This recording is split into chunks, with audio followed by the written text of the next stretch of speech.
Hey everyone, welcome to our video series Canal Days, and thanks for joining us for today's episode of a complete look at Court Square in Springfield, Massachusetts. I'm your host Carrie, here with my co-host, local historian and founder of Historical Tours of Greater Holyoke, Robert Kumo. As your personal tour guide, Robert will lead you through some of the most iconic sites and their legends of historic significance through New England's preeminent and pivotal state of Massachusetts. With his expert insights, every monument and memorial story comes to life.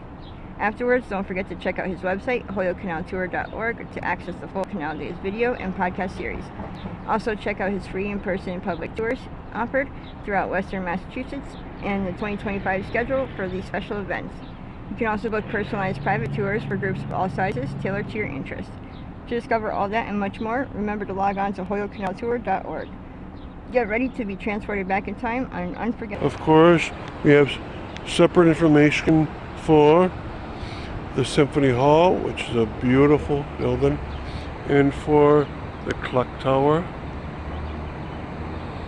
and for City Hall, which can be quite busy inside. It's a big City Hall. And our destination is going to be to see what it's like going around the perimeter, but inside, of course, you have much to offer, including the Memorial Square here, the Vietnam Veterans Memorial at the very end, and then three others are put in after that to honor different wars or different military groups.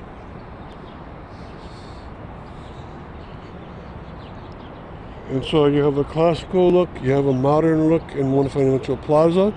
It used to be Chickasha National Bank. They took it down, they put this up, and it's in a modernist style of glass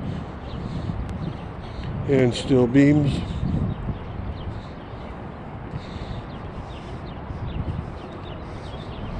And every side street around this area holds a lot more because this is considered to be the center of Springfield, so there's going to be a lot around.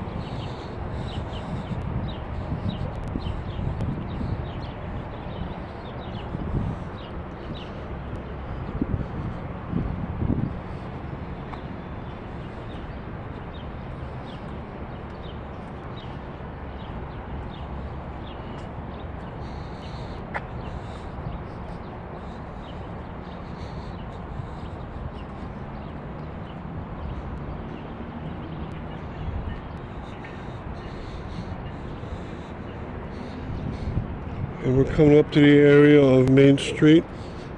We're walking through the center of Court Square itself. And here is the Civil War Monument.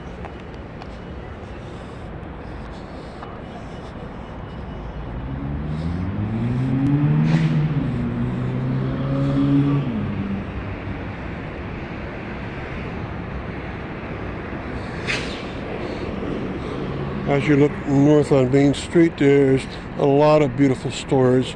It's very similar to a lot of the cities in Massachusetts, which are retail cities, at least in one of their components.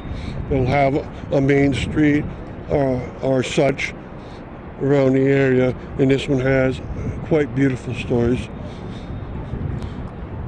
You have to remember that between 1880 to about 1930, Springfield was very, very rich.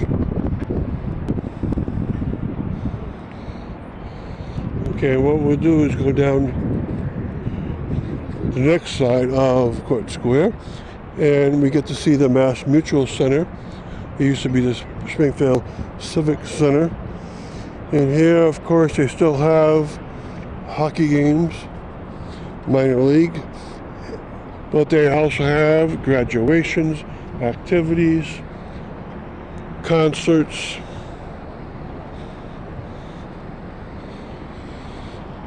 Now here, this structure here is a temperance fountain. It looks like they're going to try to repair it. There's a line that dishes out the water, at least during the days that it did work. And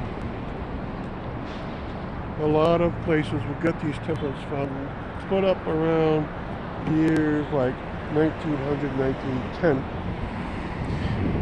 And temperance was pushed aside for the abolitionist movement.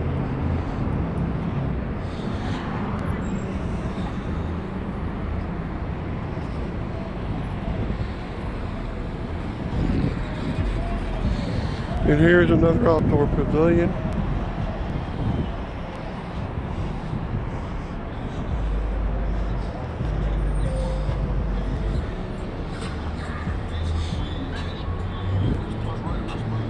Okay, now a lot of construction around here, so it's hard to get to the corner.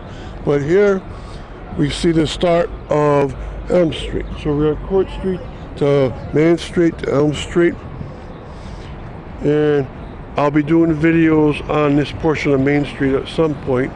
But there's quite beautiful building here with a Victorian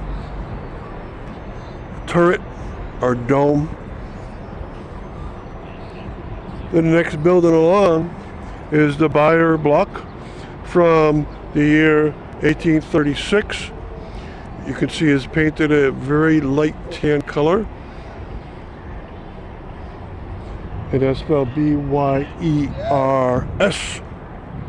It's at 31 Elm Street.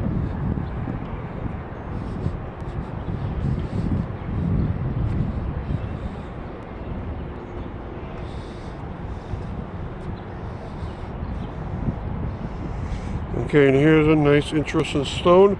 Here stood the Parsons Tavern, where Washington was entertained June 30th, 1775, traveling in the saddle from Philadelphia to Cambridge to take command of the American forces.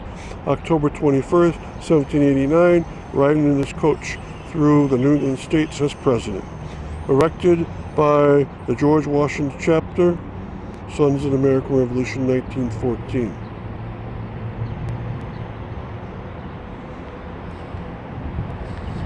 So that means he rode into this part of Massachusetts twice. Once as a general and once as a president. The next building along is a very big building. It's called the Court Square Building.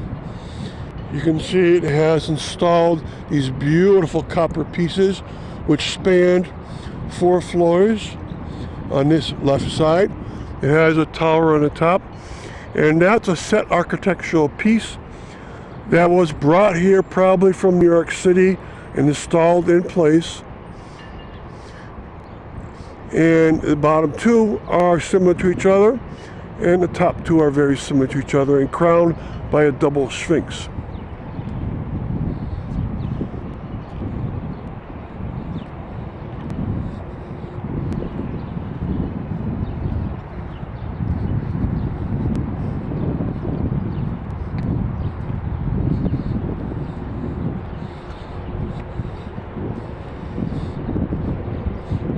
And then on the right side of the Court Square building, and this building again is from 1896, you can see that it has 2 more architectural set pieces, one very wide and the one medium width. The others were narrow, but they fit 4 floors here, 2 floors. All right, so this is a gorgeous building. It is in the American Renaissance style, which means that it would go 1 floor high, and then it would go to 3 more floors being the same, and then it would have a very wide horizontal piece put into it, and then the top 2 floors are similar to each other. And look at the fenestration difference as you go up. That's American Renaissance style. It was built because they were very proud of their country and what it had achieved through the years. The United States had gotten very rich.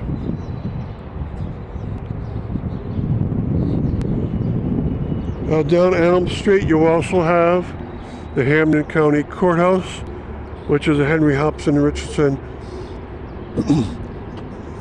design. On the top inside where it would have been a bell tower, you have these copper pieces installed. It's a very big and beautiful building. And behind is the modern courthouse, Roderick Ireland Courthouse. And what we'll do is go close to 31 Elm Street, and you can see some of these pieces from down below. They're very unique looking. Okay, so once you leave the courthouse area, there's one more side to this rectangle that forms Court Square. And that side is the First Church Congregational. In here,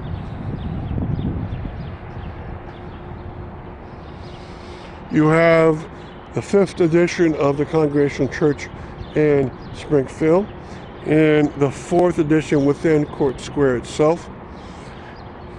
Right, it's in a federal style, looks like, and it's quite nice.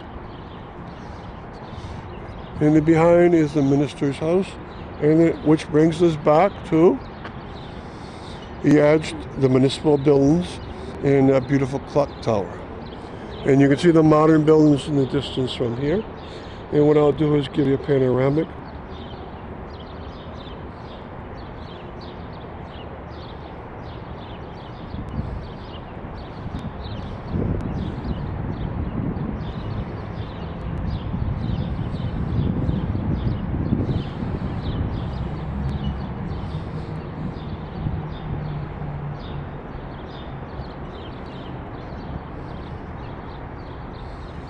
And thank you for coming along.